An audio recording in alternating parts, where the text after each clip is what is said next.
This event is sponsored by the Wyoming Institute for Humanities Research. And this particular event is part of our Women's History Month programming, and as such is also co-sponsored by UW's program in Gender and Women's Studies. Thanks again to all of you for joining.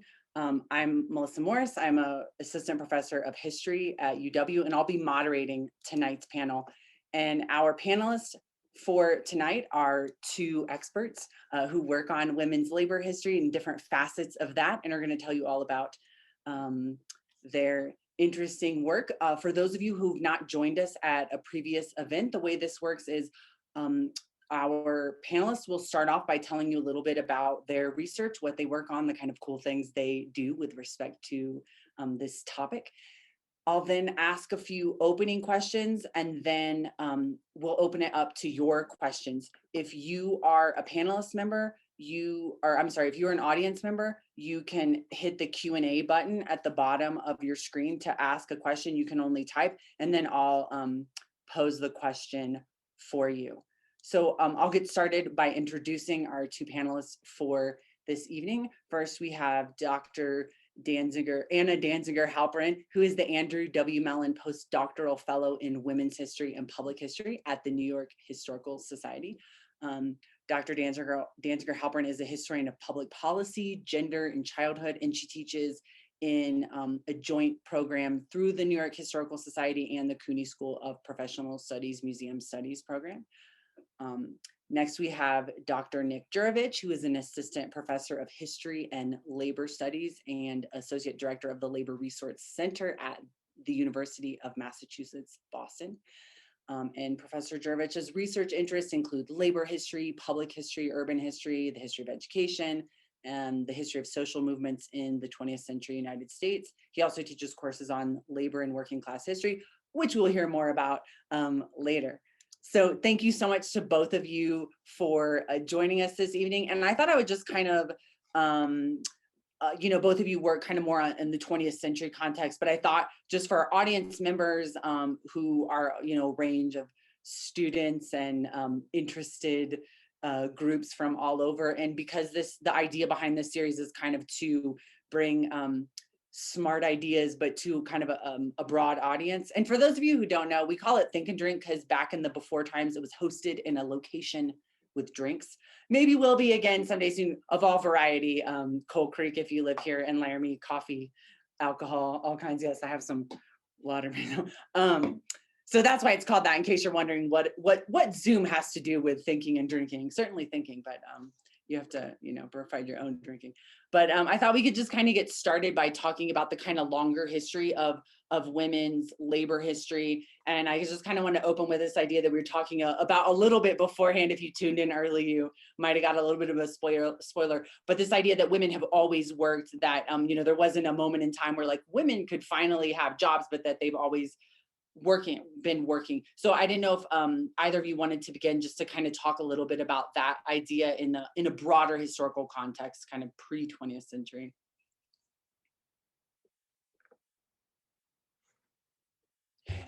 Nick, you're the proper labor historian, so I feel like you should take this first, and I'll jump in after. Sure.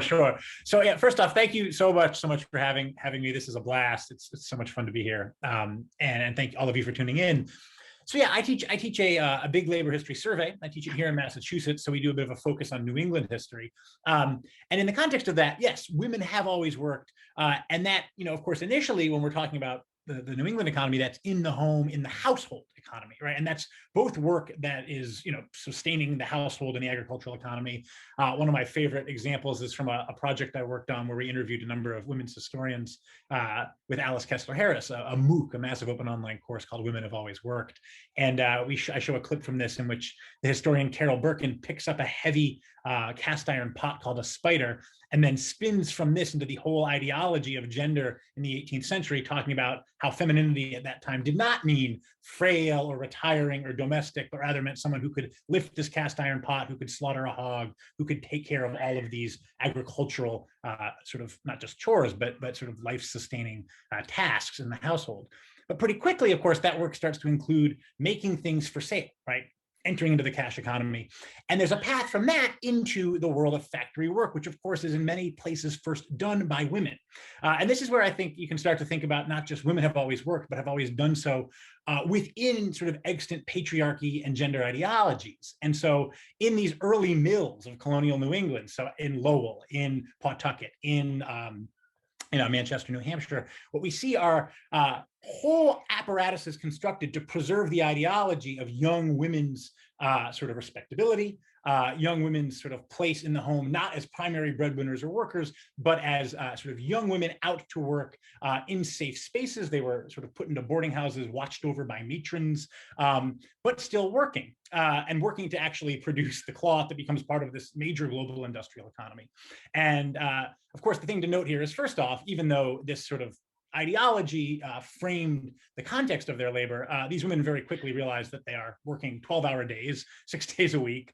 They very quickly organized to challenge the conditions under which they work, to demand freedoms like being able to go out at night, but also being able to earn a living wage. And of course, very quickly, because this is about sort of a larger transition from an agricultural to an industrial economy, their work becomes not sort of auxiliary to the farming economy, but a central part of the emerging industrial economy.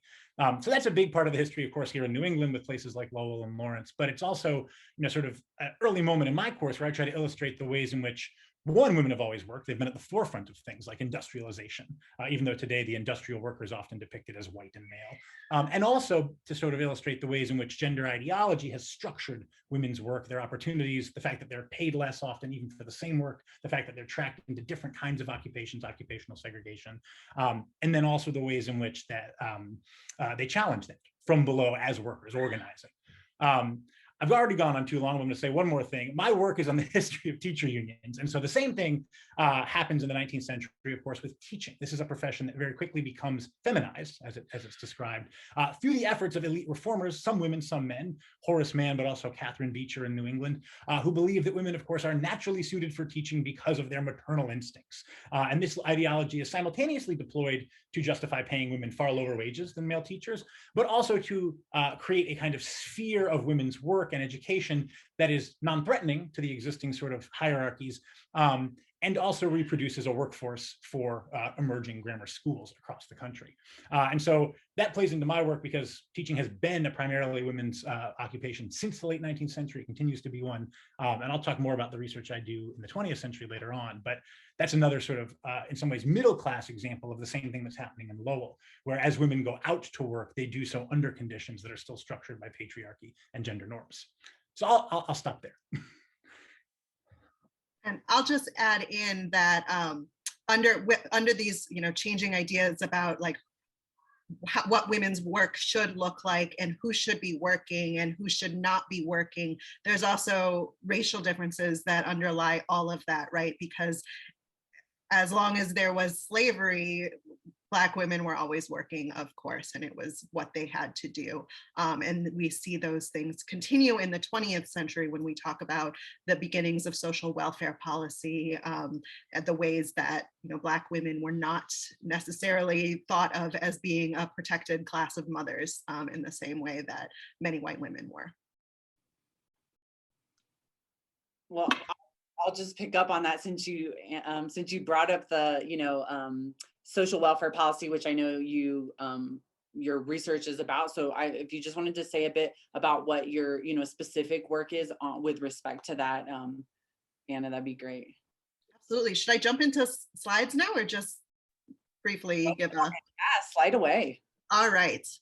So forgive me for having a lot of slides. I'm probably going to skim through some of them so that we have more time for discussion. Let me put this into present mode. So my work is on childcare policy, particularly beginning in the 1960s up until the early 2000s. So I joked earlier that I wasn't quite a proper labor historian because my work is essentially about women and work, about childcare, but as I'll get into, sometimes childcare isn't necessarily, it's not only about women's work. So this is sort of an overview of the things that I could talk about, and I probably won't get into all of them in too much detail now, but we can continue to talk about them. So first, an idea about what childcare is and whose children we're talking about when we talk about what childcare policy, who it should be aimed for and for what purpose. And then I'll talk about what I trace in my research is the development of a two-tiered approach. And then I might skim through some of the advocacy on and against childcare over the course of the last 50 years. But then I'll say a couple quick things about the comparison to Britain, because I think there's some really interesting comparisons between American childcare policy and British childcare policy. So whose children are we talking about? Who is childcare for? And this is a quote that I just want to read. It says, "I'm a mother who can see for myself the need for building and funding of daycare centers on a massive scale. I'm an intelligent, skilled worker who cannot find daycare which does not gobble up my salary, and I earn an average wage. What on earth does a woman less skilled than I do to meet the needs of employment?" So this is something that seems like it could come from a news article today, right? A social media post. This is a theme that we're hearing constantly these days as we grapple in the pandemic with this crisis of how parents can find accessible, high quality, affordable childcare, especially when so many centers, so many different places have closed in the last year with lockdown. Although we were just discussing before about how lockdown has been different regionally, but overall in the country, it's been a very, very difficult year for parents and for caregivers. But this quote is actually not recent. It's from 1971, and it's from a letter that was written from a woman in Kentucky to a representative in Congress, Bella Abzug, who is a representative of New York. So I love this example too, because this wasn't her constituent, but she was writing to Bella Abzug because Abzug was co-sponsoring legislation in the House that was a proposal for national universal childcare for 3- and 4-year-old children. So it was a really big program. It would have been universally available for all 3- and 4-year children on a sliding scale fee basis. And I think it's part of what's great about this quote too is that it gets into what the sort of crux of my story, my narrative is about. But it also gets into some of the issues about who childcare is for. So this quote actually starts off with her saying, "I am admittedly not a welfare mother or a femme liber." So she's stating that her identity sets her apart from other groups of mothers who might also need childcare and might need government benefits. But she's asserting this public need for childcare, this need for public support so that she could work from outside of the home and support her family financially. So childcare is something that crosses all of these different social policy domains. I purposefully use the term childcare rather than some people talk about early care and education. I think that childcare is more a neutral term. Often in the history of childcare policy, various different advocates or policymakers parse it apart because they're saying that it serves these different purposes. But I think that's sort of an artificial distinction. So I use childcare as a neutral term to talk about all of these different things. And that's because children all need high quality, developmentally appropriate education that's adaptable to parents' needs and to their work schedules. But so childcare is this complex, multifaceted issue. It can be a labor program, a welfare program, an anti-poverty program, a health and child development issue, an issue of children's education, and then as well an issue of feminist empowerment. So there was all these different groups that see childcare in various different ways. And the way that our policies have been developed over the last 50 years is that programs that do provide direct services do so in ways that are very fragmented, and they're framed as serving one purpose while undercutting others. So for example, policies that are aimed as work supports for low-income women don't address children's developmental needs and vice versa. So how did we get here to this problem? Oh, and I also have on here a quote from Bella Abzug. So before that was a quote from someone writing to her. This is Bella Abzug talking about this is from the hearings on the CDA, the Child Development Act, the Comprehensive Child Development Act. And she says, everyone says this is a children's bill, but it's also a women's bill, and we can't deny that. So I talk about childcare as it developed after the veto of this important legislation as taking a two-tiered approach. So as I mentioned, there was this moment in the early 1970s when federally funded universal childcare was possible, which seems really hard to believe now in our current fragmented system. So the Comprehensive Child Development Act, as I mentioned, would have established this national program available to all families. And it was supported by a broad coalition of groups, including labor unions, as well as child development advocates, religious groups, and feminist organizations. And it was passed by Congress by an overwhelming majority, bipartisan vote. It wasn't seen as controversial at the time. And one of its co-sponsors, Senator Walter Mondale from Minnesota, wrote in his memoir that he saw it as a sure thing, guaranteed to pass. But Richard Nixon vetoed it, surprising officials even within his own administration. The veto and the aftermath created this bifurcated approach, what I call a two-tiered system that considers the needs of some families and not others, and fundamentally deepens inequalities that were already existing but have continued to grow over the last 50 years.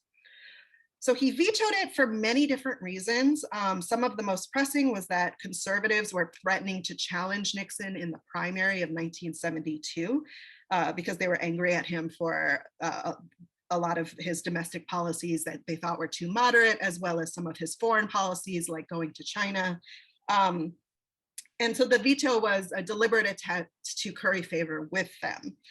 The right wing balked at the CDA's language that promised access for children and the implication, therefore, that white middle class mothers might use this to go out to work. They viewed the view as this threat to middle class life and overstepping what they saw as the government's proper role of only intervening in the lives of the poor. So at the same time that this bill was going through Congress, Nixon had his own proposal for welfare reform that would provide custodial daycare for welfare children whose parents were on welfare. So fundamentally non-white children, that's okay to have them in sort of a warehouse style, no developmental services, no attention to quality. But the idea that white middle class mothers might utilize this to be able to go to work, like that's a bridge too far. So this perspective pushed Nixon to veto it despite its popularity.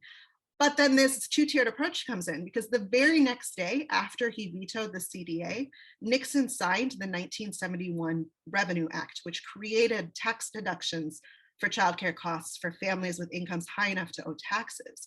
And then this two-tiered approach has remained in effect to this day. There are direct services that are only available to very targeted groups of low-income parents, especially non-white families, and disproportionately non-white families. And then there are tax policies that are only made available if you make enough money to make taxes, and that are often not thought of as social policy because they're kind of hidden within the tax system. You can only take advantage of them if you're making enough money. So those supports are primarily going to wealthier, more white families. So I'm going to skip a little bit of this. I know I'm talking too long here. I want to make sure we get a chance to talk a lot. So I'm going to talk, I'm going to say something about conservative activism around, well, I'll just say it. So unless, am I really over time? Should I move along? Oh, you're fine. We can, yeah, this is great. Okay, awesome. So in my research on the CDA and how it was pushed and how people were advocating for and against it, and then how that policy unfolded over the next 50 years, one thing that really struck out to me was feminist groups who you would think would be the ones going, pushing this forward the most and the biggest cheerleaders for childcare policy, they were actually fairly ambivalent about it. And that's because they realized that in targeting the policy, as it was really framed as, in a lot of ways, as an extension of Head Start, which had started in 1965, they sort of lost their momentum. They weren't that excited about it. Some of this research has been published in an article from Science last summer.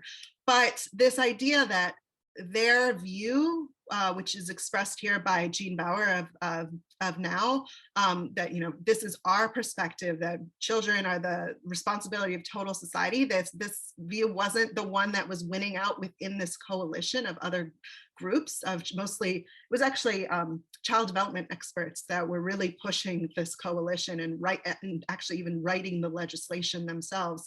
And women's groups felt like their needs weren't being met, and they just sort of dropped out of federal childcare policy. There's racial components of this as well. Now membership was primarily white middle class women, and they were happy with the tax supports too, but they thought, if this isn't going to affect us, this isn't where we should be putting all of our eggs in our basket. Actually, the woman who was the head of the childcare task force of Now resigned from her position. It was a volunteer position, but she resigned after the veto. And she wrote in her resignation letter that Now was mistaken for aligning itself so closely with minority or counterculture movements. And she dismissively referred to the coalition that was pushing for the CDA as the poverty lobby. So the idea that the CDA would be mostly targeted to non-white families and not the white middle class families, and that the mothers that Now was representing, was like, why are we doing this? We shouldn't be. And they decided to refocus their efforts. Instead, this was a new organization at the time, so they were focusing on more issues of like changing sex discrimination in the law. And in terms of childcare, they were focusing on local childcare centers and gender neutral childcare curriculums. So they sort of drop out of the debate. They're not pushing it, which allows this conservative argument against childcare to really rise to the top of public discourse. And really, conservatives end up controlling this debate on family values throughout, really up until almost the present. You can see that. And conservatives are conflating arguments about childcare from all of these different perspectives that were fighting with each other in the coalition. And they conflate all the arguments about children's developmental needs as feminist whining, basically. And really what ends up becoming a key word that even advocates are arguing around especially in the 1980s and after, is the idea of choice and parental choice, right? This isn't a social right anymore that we saw Jean Bauer talking about. This is about a choice and a private responsibility to find care for your children. So then, to bring in the British comparison just a bit, this is a sort of quick and dirty timeline of policies in the United States and in the United Kingdom around the same time, just to show that at first, there really seems to be parallel policy landscapes in both countries. But underlining these are real differences in how childcare is framed in public discourse and imagined. So in both countries in the 1970s, there are universal childcare policies that are proposed, but this is actually implemented in part in the UK and then cut by actually Labour later. And then there's a voucher program in both countries in the 1990s. Ours is still existing to this day and is the major source of childcare support for low-income working families. The pilot program for vouchers in the UK goes nowhere. And then in 1997, as part of Tony Blair's war on child poverty, there is a universal entitlement to childcare that is implemented by the new Labour Party. So underlying these, I mentioned there's a lot of differences, and one of these one of the big differences is in is in political alignment. So it's actually Margaret Thatcher, who is in the 1970s saying, I want to be remembered as the minister who introduced nursery education for all in Britain. So there's a very different political makeup, right? In the United States, conservatives are vehemently opposed to childcare in all of its purposes. In the UK, Thatcher never disavows nursery education. It never comes back to the top of the policy agenda, but even in the 80s, she's saying nursery education, which is basically what we now call universal pre-K in the United States. She's saying this was a good idea and that they should have done it. And that's partly because it's viewed as an educational intervention rather than a labor support for women. But also, there's also big differences in how recipients are imagined. So I talked about in the United States, the idea that these direct services are only going to non-white children means that they're underfunded and it's not a universal entitlement in people's minds. In the UK, nursery education is imagined as a program for middle-class white children. There are other day nursery programs and childminder programs that are racialized in a lot of ways, but nursery education has this universal appeal. And you can see these children protesting at 10 Downing Street are, adorable little white cherubs.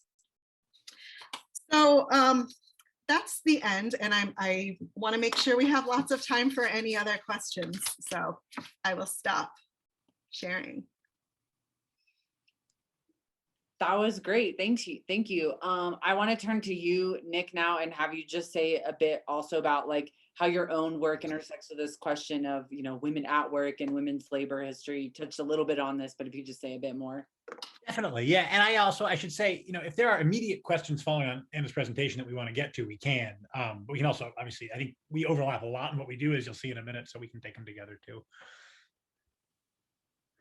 All right, I'll dive in. All right, so I have a few slides to share too. This is an older presentation, but I thought I'd give you a few images to look at. Let me go ahead and share this here, and then make sure we can share the slideshow. So we can see that. That's so this is my working book title, and it's changed a whole bunch. I don't know what the title will be. I know this image will hopefully be on the cover. And so my research, as I mentioned earlier, is on teacher unionism, and specifically, I study the creation of this category of work that we know now as paraprofessional or teacher aid. And this is a paraprofessional in New York City, Doris Hunter, teaching in Brooklyn in 1970. You can see she's teaching Dr. King. So let me just say a little about sort of what this looks like, make some connections to what Anna already said, and try to set this up as very much women's labor history, which it is, whether anyone wants it to be or not.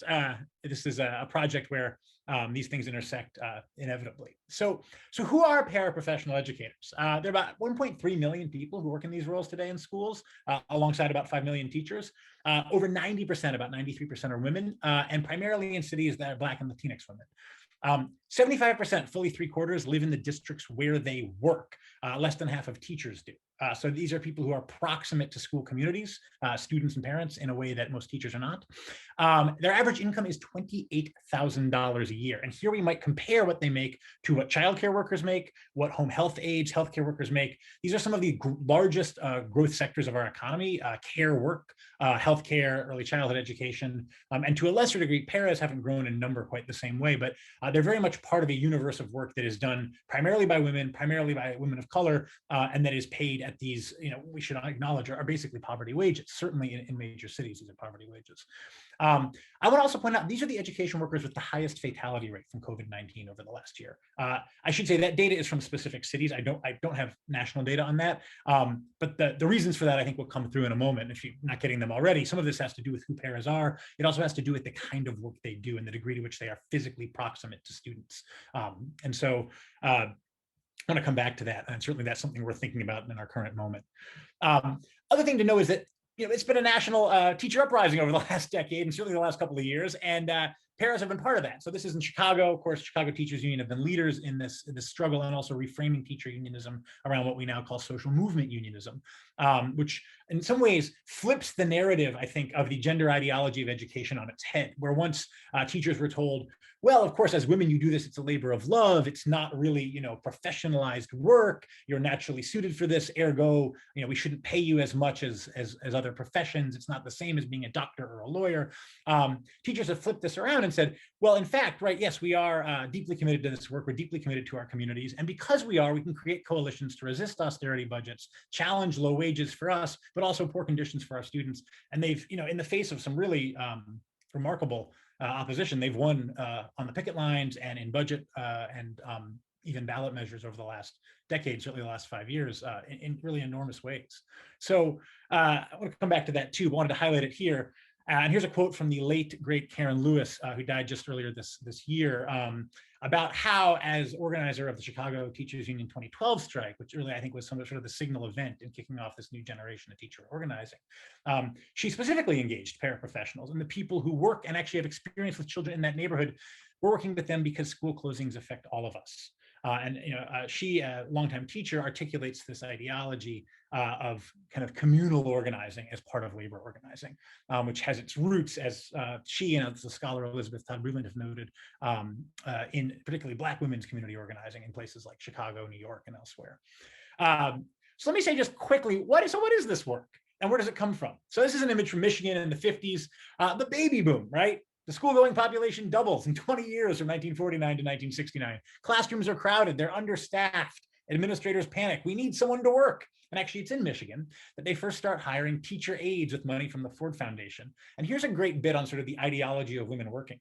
They survey areas that have the highest overcrowding. They're underfunded regions of Michigan cities where schools are not as well resourced and they need more staff. How do they define pathology and problems in these areas? They go through any number of indicators. They have crime, they have, how much people make, and they also have mothers working. Mothers working outside the home is an indicator that this neighborhood's a problem, right? It's a bad thing if the mom goes to work. But they also want to hire mothers because they think they'll be inexpensive to go to work in these schools. And initially they want to hire mothers who haven't worked before because having worked is a sign that you're a bad mother in their ideology. This is in the documents the Ford Foundation produces. And so now, of course, this very quickly gets tangled up in all kinds of actual realities, because first off, many people want to go to work. Many have worked before because they needed the money, and they go to work to do this because they need the money, and it's a better job than working in a factory or as a domestic servant.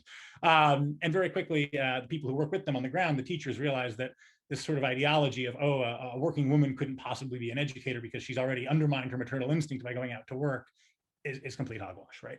So the baby boom presents a series of problems for domesticity, for gender ideology, and for labor.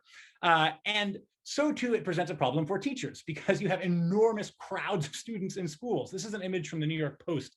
This yellowed clipping was handed to me when I interviewed this teacher, Lee Farber. She's since passed away. I interviewed her when she was 91.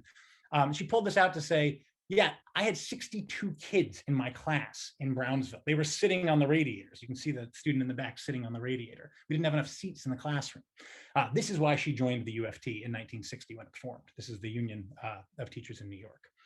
So you have teacher unionism on the rise. You have a baby boom.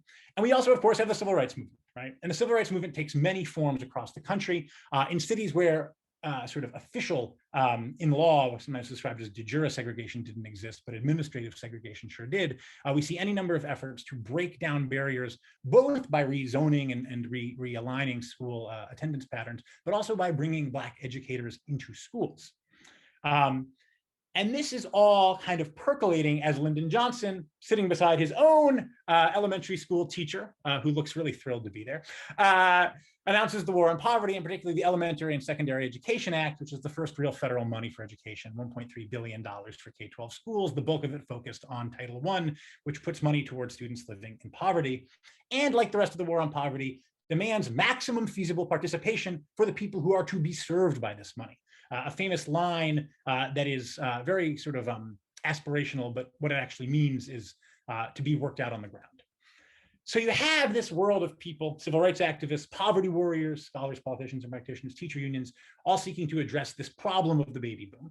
And they articulate together, and I won't go into this long process of how these ideas form and how they interpenetrate, but this idea that we should hire local residents to work in public schools, local mothers specifically, and they're going to improve what goes on in classrooms. They're going to build links between schools and communities and create jobs and paths to teaching. So this will also be a pipeline for hiring more teachers, and particularly in cities where you already have, because of the overwhelming shifts of migration patterns in the 50s and 60s, you have significant demographic change. These will generate new careers for Black and Latinx teachers in cities where the teaching core is overwhelmingly white, but the student body is increasingly not. So what happens? Well, they hire people. And here are some images of people going to work in the 60s doing this work of education, first primarily in elementary classrooms, but also in any number of contexts. This is another image I really like, in part because I'm not sure you can tell who the teacher is in this image. What you have here are adults and children working together to learn. This is from New York in 1970.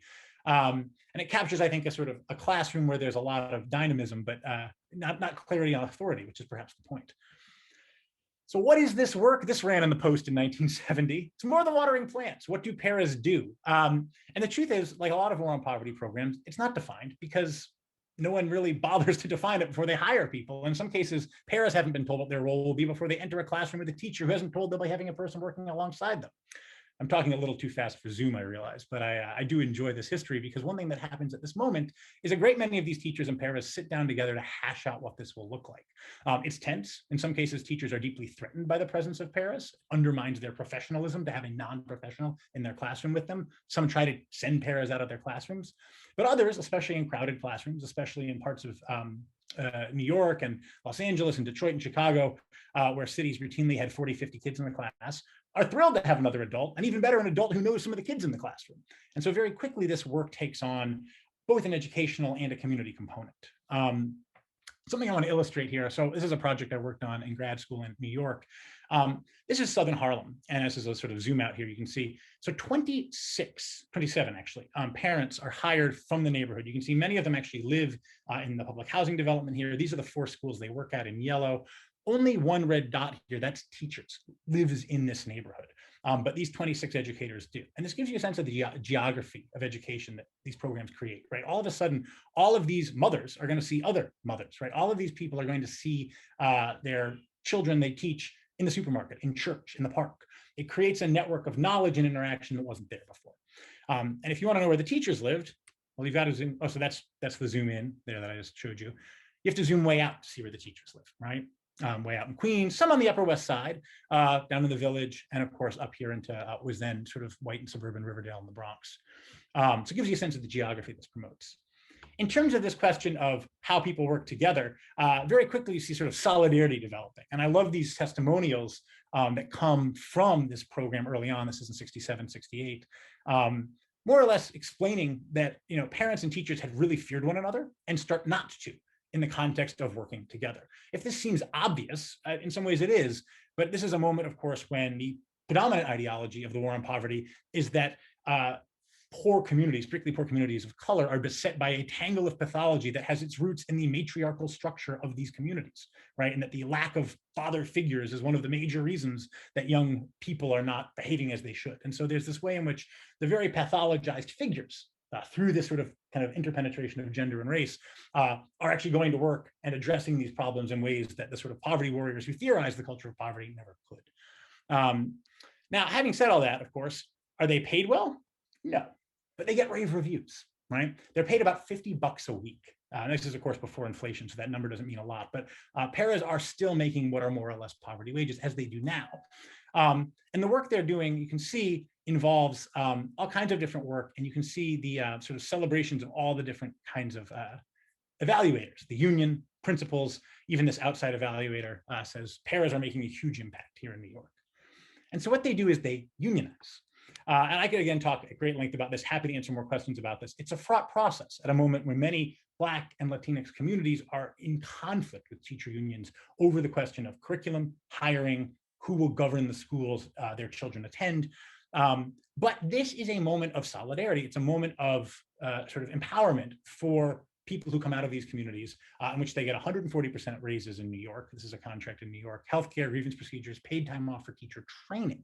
And really it's through unionization that these workers, and this is why I have the title Making a New Kind of Educator, realize the possibility of actually going to school and becoming teachers, which had been promised but never delivered in these programs. I'm going to quickly show a couple of images here because this is the first day that CUNY offered signups for paraprofessionals to sign up to join the teacher training programs at CUNYs. And this is a graduation ceremony a couple of years later. The reason I want to show these is that one of the people who bargained this contract, reported, I interviewed this person as well, said the city couldn't believe that paras would go back and get degrees. It would take too long, it would be too much work. They never even finished high school in some cases. These were folks typically come from the American South, hadn't had the opportunity to. But so, why would they ever do this? Isn't there going to be any demand? And they said, well, fine, we'll create the program, but no one's going to go. And of course, everybody comes, right? It's packed. Of 10,000 paraprofessionals in New York City, 6,000 are in school between 1972 and 1976, trying to become teachers. So one of the reasons I like this story too is it shows how this is not just a story of a category that's constructed from the top down, in which women are slotted into low-paying roles defined as maternal. This again shows how people organize to reframe these roles, right? To sort of build on the idea that yes, in fact, they have unique knowledge of schools and communities and families, but also that they should be paid like professionals. They should have the opportunity to join the ranks of teachers. They should be able to transform the school system in a broader and more systematic way. So I've told you a really positive story, but then I told you at the beginning, people still make poverty wages. What happens? Well, there's a huge organizing drive across the country, first in AFT unions, then in NEA unions. You may know we have two teacher union national structures in the US. These are some images from the AFT's organizing drives in the 70s. And para salaries grow significantly. They gain precipitously on teacher salaries such that paras are making wages they can live on by the end of the 1970s. But what happens, of course, is a story you've already heard a little bit from Anna a little later on, which is that as cities face budget crunches, and of course nationally, as President Reagan cuts money for education by 20% in that ESEA budget, funds from that had funded para salaries, paras face an uncertain future. Now, this is an image from the New York Times in '77. And very quickly as well, because the movements that had generated this move towards hiring local residents, the civil rights movement, the war on poverty, because these are, in some cases, both red baited out of existence and fade from the scene on account of policy decisions, the sort of support for this sort of capacious vision of this work fades. That said, paras today still do this kind of work in really significant ways. And one of the reasons that paras were so at risk from COVID-19 is because, as many of the folks I interviewed doing this work today will say, we fit into this space where children can approach us, they can hug us, they can touch us, they can communicate with us in a way they can't with teachers they don't know as well. Also because their work has followed federal money. Over half of paras work in special education today, primarily with students in what are called IEPs, individualized education plans. So quite often they are the sole person who ensures day-to-day, week-to-week, month-to-month that a student gets the sort of care they need in school. And that again is a very physical process. And it's this very physicality that put them at so great risk in schools as COVID descended about a year ago now. So it's a bit of a grim story for them in that moment, but I would also highlight that paras, as part of the last couple of years of teacher organizing, have been able to articulate this work in a way that I haven't seen, in my research since the 70s, articulate the value of it, the importance of it, the need to pay it and recognize it for what it is. And it gives me some hope that there will be a kind of, not without struggle, but a reinvestment in the sort of value of this work going forward. So I'll wrap up there.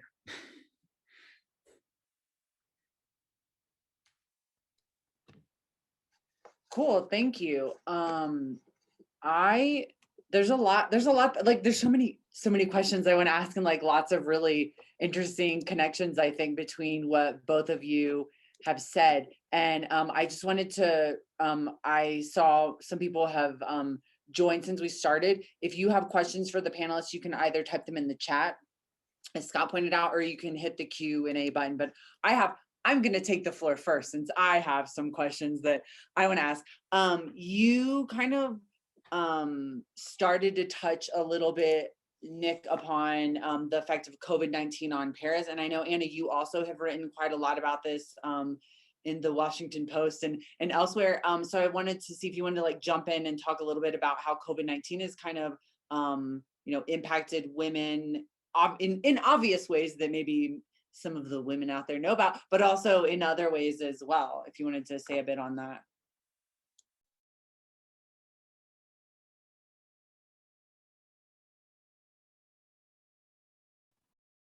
I'll go first. I think what I've seen in watching childcare, watching people talk about childcare in the past year, is I think that there's a growing awareness of the very, very threadbare system that has developed. And it's a exciting moment in some ways, even though it's been a very grim year for childcare providers and for parents of young children in terms of how parents manage their care and how childcare providers live. I think that there's a growing recognition that this is a major problem. I think I've seen more, stories in the media about how our childcare system is really a disaster for families and for providers alike in the past year, in a way that, I always pay attention to what is happening in mainstream media when they bring, like, whenever it's like, oh, someone talked about childcare, right? Like,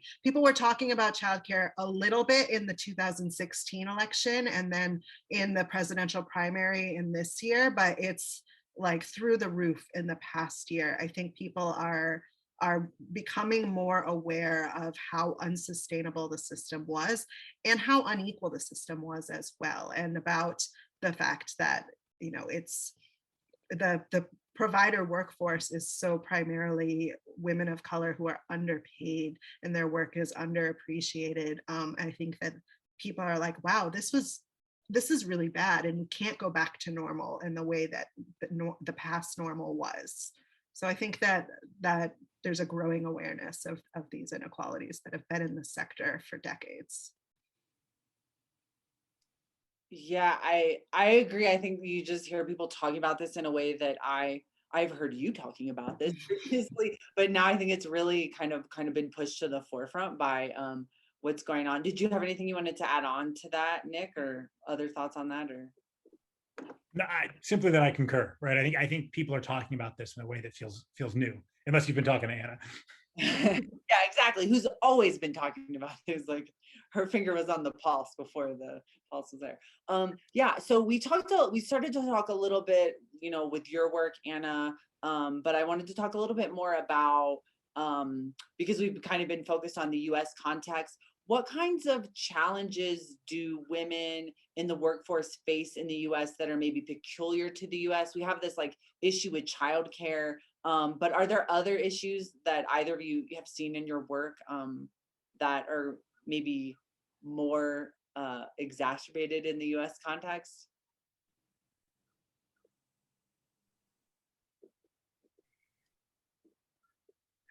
I can say another thing about another big difference about women in the workforce in the US versus in the UK is women in Britain work part-time work in a far, far higher numbers than they do in the United States. And that's been pretty constant over the last 50 years or so. So I actually have on my computer screen some of those statistics. So in 1980, 29% of married American women worked part-time compared to 55% of married British women.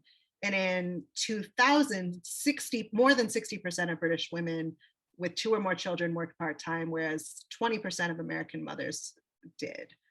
So it's it went from being about twice as much to being like 3 times as many women in Britain are working part-time.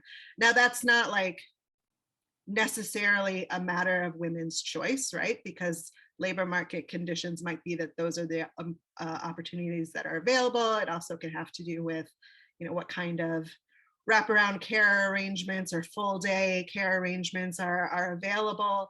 But it might indicate that maybe there's a more flexible labor market in other places that doesn't exist in the US, particularly around welfare reform changes in the United States that really make it very difficult for low-income women, disproportionately low-income women of color, to receive any social assistance if they're not working for poverty wages. So there's this sort of hustle grind culture of the United States where we're all like in, the professional classes too, all working all the time and now working out of our homes all of the time.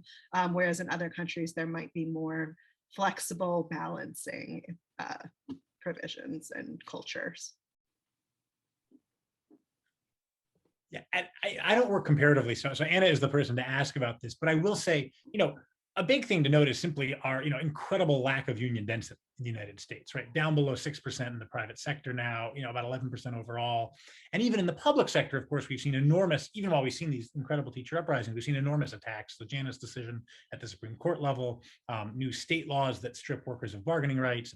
And of course, all this just means that workers have less power to win all the kinds of things that they need. And of course, because so much of our social welfare state has so long been delivered through the workplace, through these kinds of contracts rather than as a kind of national entitlement, there's just very, very limited ability for people to win those things.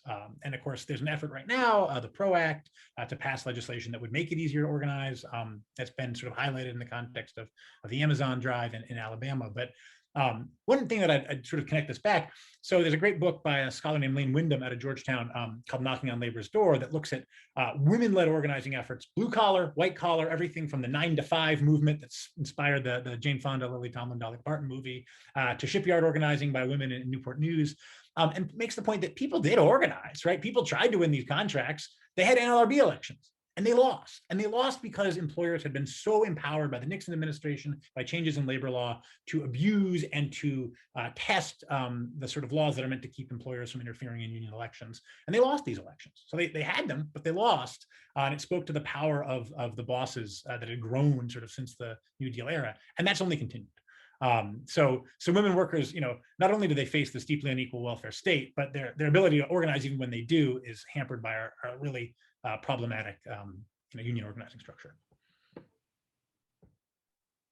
Kind of along those same lines with respect to issues of women organizing, whether in a union, outside a union. I was wondering, and you mentioned this earlier, Nick, and it's relevant to your work, Anna, which is all about the sorts of things that women would agitate for, right? With respect to workers' rights. I think you said something like our traditional image of the working class person is like a man, or I forget what you said. I meant to write it down, like a masculine kind of dude. And it seems to me that if you think about labor movements historically, they are often quite gendered, whether it's women working in textile mills out in your home turf, or Teamsters, they're kind of more gendered. Do you see there have labor unions and other kind of drives for workers' rights, have they been responsive to the needs of women? Have they been reluctant to include things like childcare? Have those been things that have been, or is that something that's evolved over time?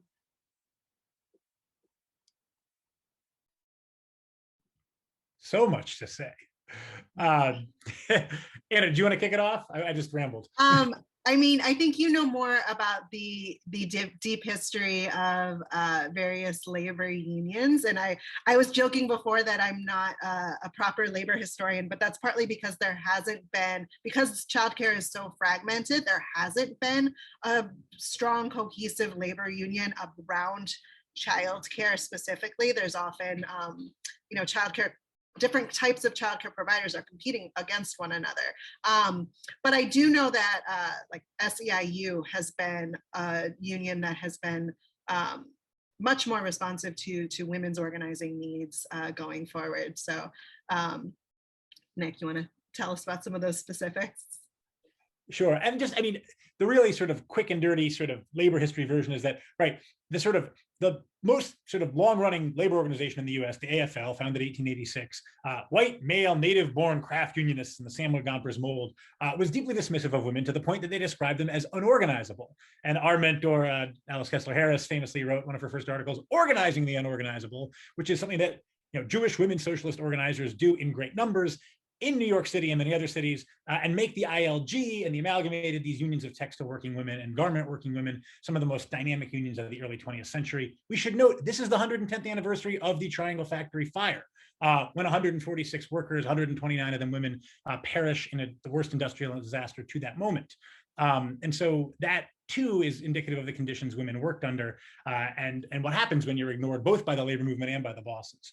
But those women had already been organizing. They'd led a huge strike the year before and continued to.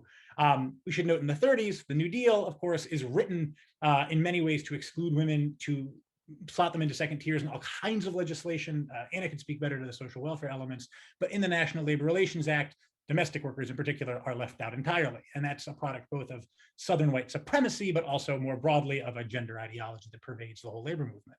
And so, of course, since the women's movement, since the 70s, we've seen some really impressive organizing efforts, and we've also seen unions shift gears. The last thing I'd highlight in the more recent past, another union that's really done, I think, the work of organizing around women's work is Unite Here. And so the big Marriott strike that started here in Boston spread around the country in 2018. One of the major issues on the table there was sexual harassment of hotel staff, and they won significant protections for hotel staff from Marriott in that strike. So that's not childcare, but it is acknowledging that, right, as the Combahee River Collective said, we're workers, but we're not raceless, sexless workers. These things matter on the job. Great, thanks. I'm going to turn to some questions from the audience. So first, and I think this is following somewhat upon what you were saying about part-time labor participation in the UK, which is that does access to medical care offered through governmental programs as an entitlement, like in the UK and many other places around the world, does that make part-time work easier? Whereas here in the US, you know, you have to, if you need healthcare, you need a full-time job. Basically, is there, you know, is that one of the reasons? I would assume that that's a big reason for people, right, taking on full-time work and having to do that, is because that's the only way to get healthcare unless you're, you know, able to qualify for some of the, you know, federal or state healthcare programs. I think that would absolutely be a big incentive for a lot of people to work part-time if you know they could, because benefits are often only available if you're full-time. Yeah. And I think Anna's exactly right. I mean, job lock, right, is this phrase that economists use to describe people being locked into their jobs to keep their health care. The one thing I'll just note, going back to the work I do, so those para jobs, when they're created, are really desirable in part because people go to work at the same time as their children go to school. And many of the paras I talked to said, yeah, we took these jobs because this was so much better and easier on our families than working as domestics or working in factories, which is what most people were doing before they took those jobs. So the idea that this was work that actually did align with women's schedules really mattered to people. And of course, that it's a double-edged sword because it's also constructed then as this kind of mother work that's sort of expected and not paid well. But it absolutely is an attractive part of this job, that you can go to work when your children are at school and go home with them. Absolutely. Yeah, so we have another question from the audience. And again, if you're in the audience and you want to ask a question, you can use either the Q&A or the chat, either one works. So it says, in the 1970s, there was a movement to win wages for housework. That movement made interesting claims, but also raised questions along racial lines about who would be paid. Do you see current movements for a universal basic income as speaking to the needs of women at work? Absolutely. The wages for housework movement was extremely interesting. Although it was a small movement so it was a radical feminist collective that was international. There were groups that formed in various places in Europe, and as well as in like Toronto and New York and San Francisco. I believe there might have been a group in Mexico as well. But so it was in small places, and it was there was a radical feminist ideology that is actually taking that argument that women have always worked in another way to say women have always worked because the unpaid work that women do to support the capitalist economy, right, of taking care of kids, making sure everybody's clothes don't have holes in them, cooking meals, dirty diapers, making coffee, all of this is work, and it's work that is essential. You know, the National Domestic Workers Alliance now uses this phrase, like care is what makes all work happen, right? I said that wrong. Care is like the basis of all work, right? And so that's part of that. The wages for housework movement was saying that same thing, and the questions along racial lines, they actually were groups that were working with welfare rights organizations as well. They were aligned. So they were saying that the welfare rights movement was also a movement during this period to basically say, just like those paras want to be able to go to work with when their children are working.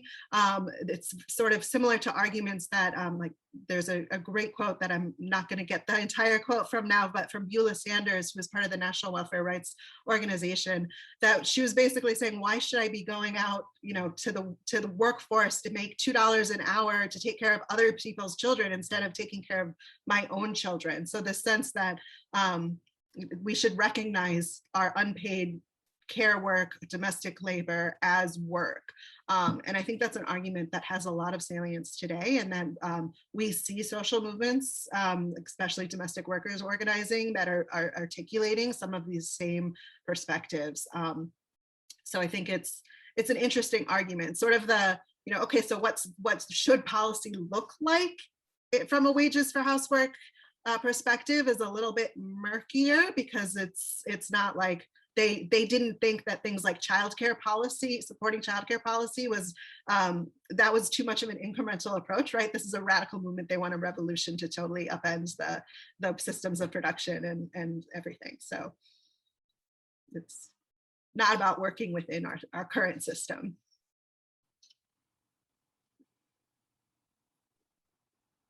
Cool. I'll take that as a you have nothing to add to that. All right, awesome. Yeah, so I mean, I'm a little bit hesitant, as you're both historians. I don't want to ask like about like what is the future, but I guess since both of you work on, you know, movements that are ongoing and salient to our present day, I guess I'm curious to see like if you have any sense of like where those movements are going, like what is on the horizon for you know, the respective you know, women's labor movements that you study. Do you have thoughts on that? I do. I think that there's some really exciting, I already mentioned the domestic workers movement, and there's also a really powerful reproductive justice movement. I think that there's a lot of organizing going on around care work, and I think that organizing around care work across industries would be a promising direction in the future. So I've talked about how childcare, you know, is such a multifaceted component. So there's parts about, you know, the domestic workers, our alliance is organizing nannies, right? And nannies have some of the same needs that childcare center providers would have. And sometimes childcare is being performed in the form of preschool. And there's, you know, we see connections that are happening in the education system. So if we could have a cross-industry, you know, intergenerational, across the lifespan kind of movement around care work that unites all these different childcare providers with K through 12 educators, with health home care workers, right? And elderly care like workers, like all of these kinds of care work, some of which is being done informally, but some of which is happening in formal institutions. I think that that would be amazing. Yeah, I agree completely. And I think one thing that's been very interesting, you know, just in the last years from watching, even the last few months. So we had this moment, of course, as COVID sort of hit, where we celebrated our heroes, and this included, you know, everyone from, you know, workers in supermarkets to, of course, healthcare workers, all kinds of frontline workers. And of course, that's faded a bit. And now there's an expectation that people will get back to work and do it under the same conditions they always did. And so there are a number of nurses strikes going on right now. There's one here in Massachusetts in Worcester, St. Vincent. There's one in the Schuylkill Valley, one about to start in Madison. And I think, you know, to see all these things happening right now, a year into a pandemic, is indicative of the fact that, you know, having been told they were essential for a year, these nurses would like to be treated as such. And, you know, it's almost a truism at this point to say that COVID, you know, put our existing inequalities into stark relief, but it did. And I think, you know, I've been spending a lot of time interviewing teachers here in Boston that we're doing an oral history project with the Boston Teachers Union. And, you know, that union has been under attack, as many have, for, you know, not wanting to go back to school under conditions that are unsafe, for not wanting to be sort of pushed into situations where they don't have a bargaining say. You know, we're a progressive liberal city here. Marty Walsh is off to be Secretary of Labor. And yet, you know, back in the first instance, we were told that BTU wouldn't go back to school if case incidences in schools rose above 4%. They did, and the city did nothing and basically put it on the teacher union to push back, and then of course was able to vilify them as such. And so we have a situation where I think, there's tremendous tension around sort of this work being essential, but there's also some real visibility to how important it is. And, all of the organizing that's happening, because this goes back to the labor law point, it's so divided by sector, by region, can feel sort of like a lot of little sort of fires popping up, uniting that.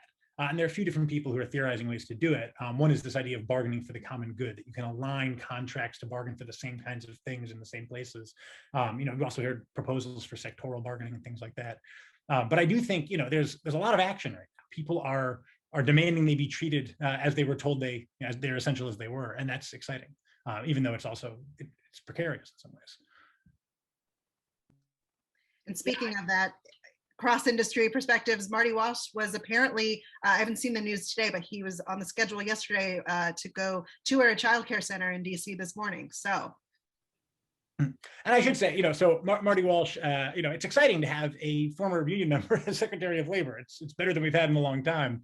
And the tension with BTU notwithstanding, I think there's hope there that he and the Biden administration will be a little more pro-labor on a lot of these things. Of course, getting legislation through is another matter, but it's exciting to have a pro-labor administration in some ways. Yeah, and I mean, I think it'll be fascinating to see how some of these issues do unfold, as you say, in the context of COVID-19 and a new administration, and like just the kind of like all the things that have been happening, in the last year, to see whether that does translate into the kinds of changes that the people both of you study have been agitating for decades, right? Yeah, so we have a little bit of time left, so I just wanted to give both of you a chance if there's anything that you have not had a chance to discuss that you wanted to tell us about, or anything you wanted to add on to what you've said so far. Give you an opportunity. I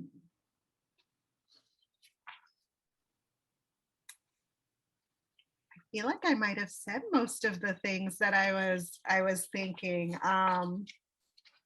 Nick, why don't you go first? Well, so this is on my mind, which is that so our former colleagues and comrades at Columbia are on strike, and it's a reminder that when we look at the labor movement as it's evolved. I actually had a guest speaker in my class today. I'm teaching a class called Working Class Boston, upper level seminar for undergrads, and we had a visitor from the UFCW, so an organizer who had been part of the 2018 Stop and Shop strike here, and he said, when he looked at the labor movement, he'd been in the movement sort of 30-40 years. The big transformation was that the people unionizing now were people who had been told they didn't need a union, right, 30-40 years ago. Grad students, people, nurses, teachers, people with master's degrees, right, part of the professional class or professional managerial class, if you use that sort of formulation. And it's really true, right? There's a degree to which no amount of education, no amount of elite status will save you from exploitation. And the Columbia strike is one very high relief example of that, but there are many, many others. And that's all the more reason that this kind of organizing and solidarity are necessary. One other story I always tell, and this just goes back to something Melissa asked about sort of how people get locked into healthcare. My partner, Jean, started a job at Hunter College, which is a city job in New York City, and so came with very good healthcare in 2014. She intended to stay there, I think, for a couple of years. It was a part-time gig. But because it had that healthcare and because we had children, she was in that job for 5 years. And she was in that job because that was the only way for us to take care of our kids. We couldn't have done that on my grad student Columbia insurance the same way. And so this was, a kind of moment when that high relief question of, well, yeah, what's status and what's organizing power came home, to my family. So I think of that a lot when I think about this.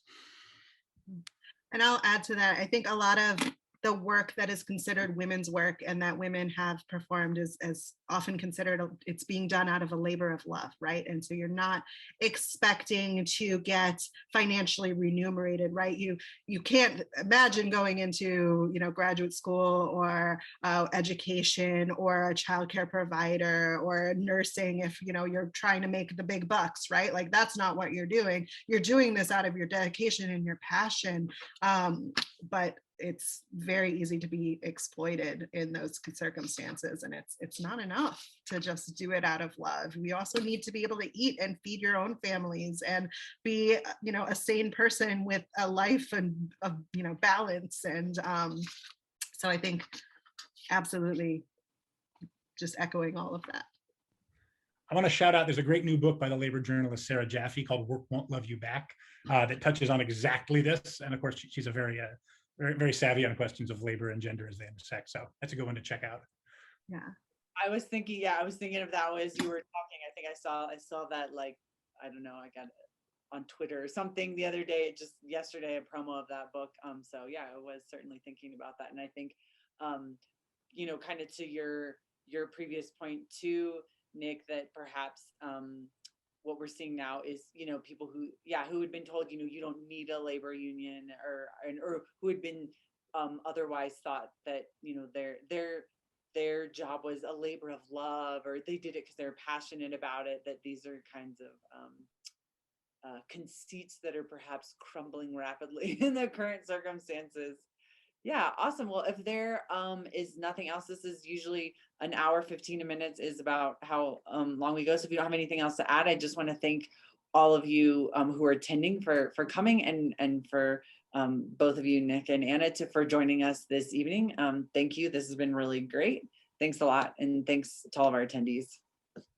Thanks so much for having us. This was really fun. Yeah, it was great.